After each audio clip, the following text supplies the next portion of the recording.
Hey guys, I wanted to share some more reflections that I came away with from my silent retreat. This one particularly about how to light the fire of your life.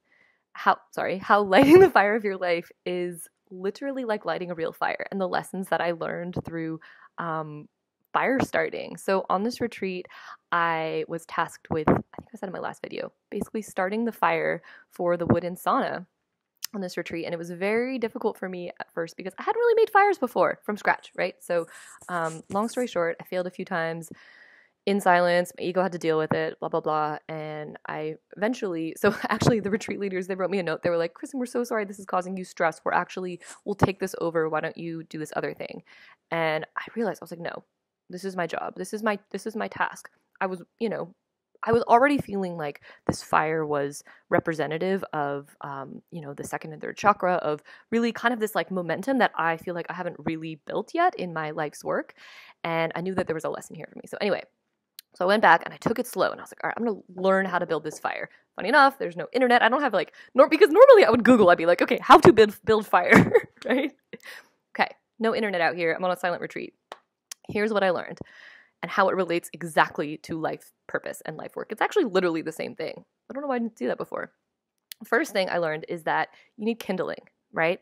So in our life's work, and in a real fire, you have to use kindling. You have to use small little pieces, right? So you use newspaper or small pieces of wood to get the fire going, right? Same thing goes with our life. When we're lighting our life on fire, or our life's work, I guess I'm particularly speaking to you if you're someone who's trying to build a project or build your passion into something that catches on in the world. Or do you know what I mean? Like bringing your fire, your essence into the world. You have to start with kindling. You can't just start with, you're going to need to have your big vision, which is the big logs, right? You're going to need a bigger why to pull you along.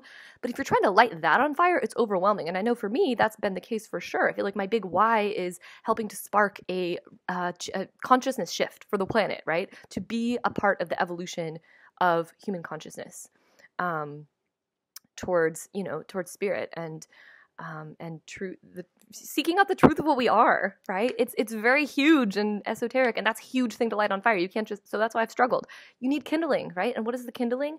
It's maybe the little things, the little wins. Maybe it's your daily rituals. Maybe it's one person you can serve today, two people you can serve, one group workshop, what are the little wins that you can build on bit by bit to build that fire. That's what you need. Second thing I learned, fire needs air. It needs space to breathe. You can't smother it. It's very easy to smother fire. I did this. I was like stacking the wood and I was just not giving it time to grow, and it needs to breathe. So just like our life's work, sometimes we need to step away. I did this weekend with this retreat. Stepping away from the world and away from the internet was amazing. You come away with so much more creative energy. I feel like my fire is lit again just from stepping away. And that's what I did with that fire. Just like it needs like it's a tent. You need to put air underneath, right? Yeah. Most of you probably already know how to build fire. This was just very new for me. Third thing I learned is just because it looks like it's died doesn't mean it has. So there's a lot of times that I was trying to build this fire, freaking out, like, okay, people are coming to the sauna in half an hour, and it looked like just coals. I was like, shit, it's just little burning coals. And then I would put another little newspaper in there, kindling, and it would like roar up again. I was like, this is kind of like life too. Just because something feels like our energy's just, dying or dwindling or whatever, it doesn't actually, it's not actually dead. We just have to put a little more kindling spark in there. This is not very eloquent, I know, but maybe you get the point. It's there. The fire is still there.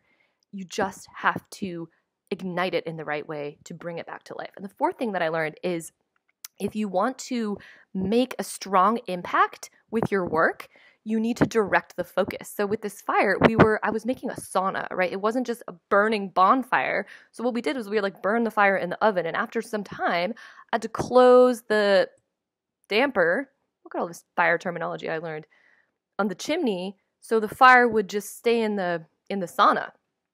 And that's like our work in life. And I was like, oh my God, we can't try to serve everyone. We can't try to just radiate. And this is also like, you can't say yes to everything in life. You can't be yes girl, yes man. Like, you have to have your boundaries and direct your focus if you want to make an impact. So I'll tell you, the people that stayed in that sauna, they were impacted by that fire. The people that were, in the next, even 10 feet away outside, they didn't feel it at all. But the people inside the sauna felt the impact because it had boundaries, it had constraints. And that's not to say that your work always has to have has to have constraints. Clearly a silent retreat has tied my tongue, but that at least to start, I mean, there's something in there, I think, about directing the focus to really create a stronger, like, effect of your energy. Does that make sense? Let me know. Yeah, hopefully that, I don't know, made sense. I really, really, really learned a lot about this, about things, life, from creating this fire. It's like one of my biggest takeaways from the silent retreat, which was not even an intended result. That's sometimes how life works to you. It serves you what you need, not what you think you're going to get. So anyway, let me know your thoughts. Is anyone else calling in fire for 2019? Because I definitely am. And I'm sending a little out to you right now. Sending a little fire your way to spark your mini revolution for the day. Do it. All right. Sending love.